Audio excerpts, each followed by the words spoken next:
Way 31 report today that Nick Saban might be interested in coming back to coaching. What would be your reaction if Nick Saban returned to the field? I wouldn't be surprised. I kind of always thought that was going to happen. I kind of thought it would happen after 1 year. But, and I say that just because even seeing recent stuff with him and talking to him on the phone, first of all, I have no knowledge that he's coming back. I don't think anybody does that. He's so sharp still. I almost feel like it's a waste that he's not. No disrespect to the media and what you guys do, but his ability to coach players and change lives in that, and he's so good at it. I just think he'll be back, whether that's NFL or college. Left side, fourth row. Dan Peck, ESPN 106.7 in Auburn. Coach, it's a different landscape in college athletics. Your confidence that the new rules can be policed and enforced? I mean, it doesn't seem like it's happening, so I don't know that I have a lot of confidence in it. And that's no disrespect to the system or anybody involved in it. It just it doesn't seem like it's happening. And now you have what appears to be these states passing where they're not going to have to, so I don't know how that could possibly work. Like I kind of jokingly said earlier, what are you going to, in the NFL, like, hey, there's a salary cap, but the NFC Central doesn't have to follow it. I mean, so maybe it'll work. It just doesn't seem like it's been a very, very good week or so for it. Front row. Dick Cox with Lindy Sports and Cox Sports Broadcasting. Coach, do you feel like coaches today would rather go and maybe get a player in the portal that they know has got that college experience, and you don't have to take the time to try to develop them as a freshman, and then if you do, then there's no, sure bet that that freshman's going to stay with you for 4 years? What do you think that most coaches are doing? Well, I think that's really complicated. I think that, the question always used to be, do you build through, like in the NFL, professional sports, you build through free agency or the draft, and teams have their ideas with that. The problem with this is it's not, do you build through free agency in the portal or do you build through the draft? In high school, because in the draft, you draft them and you have them for 3 to 4 years, whatever the contract by round is. You can say build through high school, but you don't know if you have them. You don't know if you have them for their second semester. So I think that's a really complicated question. All depends on, I don't think it's a number like you take this many in portal, this many in high school. I think there's a lot of stuff within that, and evaluating the ones you do take and who are they, who are their families, how do they think, are they more apt to stay when things don't go their way? So there's just a lot to that. Left side, front row, and then pass it to your left. Hey, Coach Michael Bronner, WNSP in Mobile. You talked a little bit about it upstairs, but can you address your relationship with Hugh Freeze? Obviously, you have a lot of fun on social media with the golf and the fishing, but you guys are linked between both being at Ole Miss and then rumored Auburn job before he got it. If you could just talk a little bit about y'all's relationship. Yeah, I like Coach Freeze a lot. I think he's done a good job. He was really good to my brother when my brother worked for him, or my dad would come visit them. So I just have fun with people. And you guys think that was, or a lot of people think that I was directing, like when I was fishing in the park, because that had something to do with his golf. It wasn't. It was way back to a years ago thing when he was kind of flexing on like a picture of like a 2-pound bass or something like that he posted. So that's kind of where the whole fishing thing started. Right side, second row. Alex Byington on 3, 8 lane. Kind of along those same lines, maybe to go behind the curtain a little bit, but the method to the madness with the social media and kind of, obviously you're promoting your program, promoting yourself, your own brand, but what goes into kind of when you do decide to send a tweet? What's the mentality there?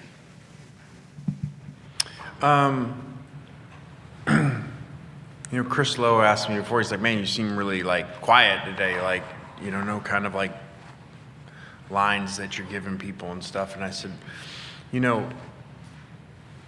some of that, a lot of that was by design.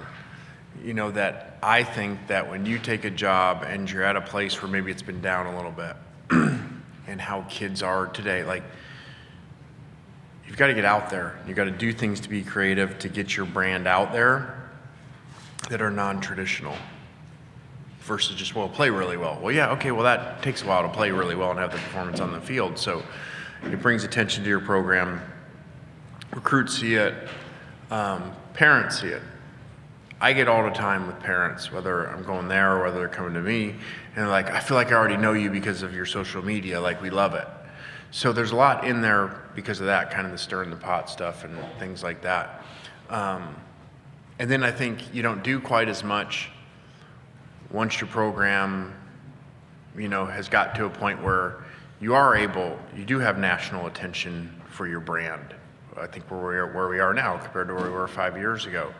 But then there's still some little stuff in there that's just, I feel like I look at social media on a daily basis if I do things just as a normal person. Like, hey, that's funny, so I retweet that, just kind of like normal people do. And so there's that part there's not a whole lot of thought into. Like, somebody said, like they put things on like phones, like the sober thing where you got to blow in, like, for your car keys and stuff. Like they put that on your phone for social media, like just from a standpoint of like, hey, you have to wait 5 minutes. Like when you write a post, before you post it, you got to wait 5 minutes, before you actually push send. Because a lot of times people send me stuff and I just hit the button and like retweet it, because it's not that big a deal. Front row, and then pass it to your left. Travis Brown, KBTX. Piggybacking off the earlier question, I think when enforcement does eventually come down, it'll involve universities kind of having to do what's better for the sport as a whole, maybe not good for their institution. Do you see schools doing that? Is that something that can be expected moving forward, that more people will kind of do what's good for the whole of college football? You're asking like teams in the SEC, are they going to do what's best for the whole of college football versus like their immediate need in their program in the SEC? I think you know that answer. I mean, that's the world we live in. That's college football in general. Like, you better win now, and especially SEC. So, unfortunately, I don't think you're going to see a lot of that. Of it. Hey, this is the really good thing to do for college football, but you might lose some games and lose recruits because of it. I think it's too competitive for that. And are there penalties for, if you're over this cap or the contracts and all those things, I think too is, okay, well, what are those and when do those happen? And do people get to win before those happen? Do they get to load up a roster and go win that year and then, you get some penalties afterwards? So like I said up there on the stage, we've operated for a while. It goes back to retention last December, January of our current players. The 2 portals since then, we operated that we were told this cap was coming, it was going to get passed, and that everybody was going to follow this, and it was going to be really enforced. So that's how we've put together our roster. Front row, white shirt. Lane, 3 close losses last year. Anything specific in those losses that you could carry over, now that you're able to reflect, that you could carry over into this year to produce wins when you had those losses? Yeah, I think run the ball better. The year before, we were either 4-0 or 5-0 in one-score games, and then we were 0-3. It wasn't because all of a sudden we didn't know what we were doing.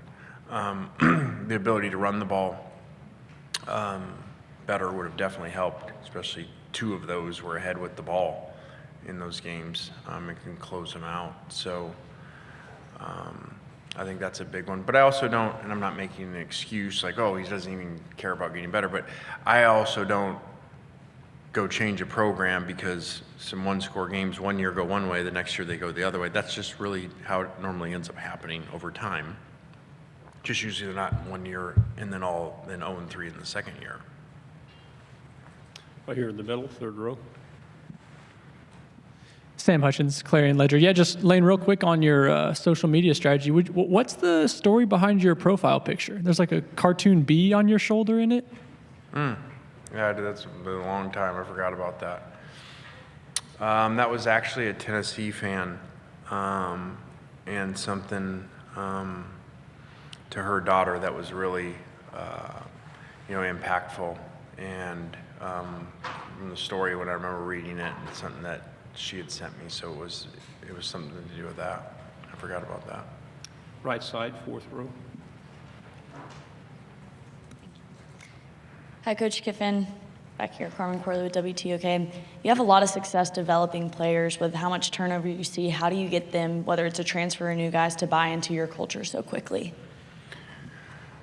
Well, I think that we just have a really good culture. We have a really good staff that now is together for a second year in a row without losing anybody, that the expectations are set. And it's a little bit like parenting, you know, when you kind of have it nailed versus, okay, we're figuring it out, and there's, you know, different sets of rules from different assistants and stuff. Our players know that this is the way they got to do things, and then when they come in, that's the expectation. I think it helps us that we recruit and coach the same way. We don't, when you come on your recruiting visit, we don't like have all this fluff and all this stuff like around it, like, and then treat you one way, like a lot of programs, and then when you get there, all of a sudden it's like, whoa, this isn't what you were like in recruiting. So kids don't come to us if that's what they're looking for. They understand, like, this is how we are. So I think that helps too.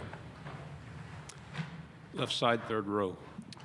Tyler Shaw with KBTX and College Station. With the new conference and the new schedules now, do you miss not playing Texas A&M now, not having them on your schedule? Yeah, I do. That was a good series for us. So yeah, I wish we were playing them. We're going to go in the back row, gentleman in the blazer. Yeah, Chris Williams, News 9 Oklahoma City. Coach, after OU hired their new offensive coordinator, I heard that the air raid doesn't work in the SEC. Can the air raid offense work, and if so, what ingredients are needed to make that happen? It can work. I could be wrong on the stat. I feel like the most yards ever in a game, you know, was Leach. What was that, against LSU or something? So it works. So I would disagree with that. Plus, you gotta be careful of, like, systems are just because something's titled a type of system, whether it was West Coast way back before or whatever it is, spread or whatever, that doesn't mean they're all exactly the same. There's intricacies within it. So that guy's done a great job, and I'm sure he'll do really good. Final question on the aisle here, second row. Thanks so much. David Edelstein, WJTV in Jackson, Mississippi. With the way that the season concluded last year, being just on the brink of breaking into that first ever 12-team college football playoff, what is your sense of the vibe of the team and kind of the message heading into it with a new team this year, but looking to have the same goal and just take that last step in? Yeah, the team's so new. I think, like a lot of college football, unfortunately, your rosters have turned over so much that there's not as much like getting over the year before, whether it was good or bad, because so many players are new, you know, and so much work to do. Coach, thank you very much. All right, guys, thank you. Have a good week.